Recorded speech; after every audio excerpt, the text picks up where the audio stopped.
How were you positioned in the last week? How much money did you make? I definitely can't talk about that.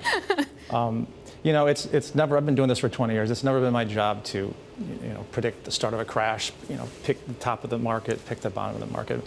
My job has always been risk mitigation, and picking crashes, I think, is impossible. Timing crashes is impossible. If you require a forecast in your investment thesis in order to, I think, do well, I think you're just doing it wrong. Let's remember that markets don't crash like this. The way it happens is markets crash like this, and then this, and then this. It's really meant to shake out the weak hands. It's meant to get you short at the bottom and then sort of rip your face off. It's an impressive thing to behold what this market can do.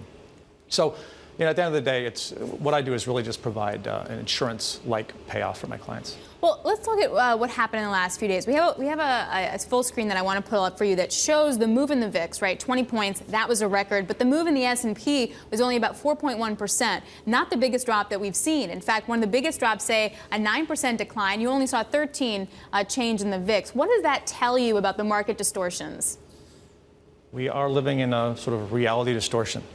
And let's remember that when it comes to what happened the last few days and when it comes to what's going to happen ahead, all roads lead to central banks and the Fed. They're why this is happening. There's why people had these incredibly naive trades on. Where the Fed makes us feel like we're in a benign investing environment. We're not.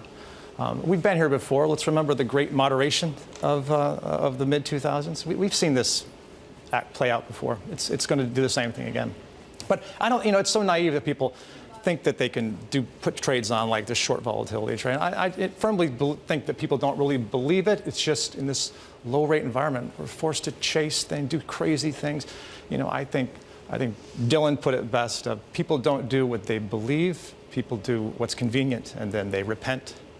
And I think what we saw the last few days is some repenting, and I think there's a lot of repenting to come.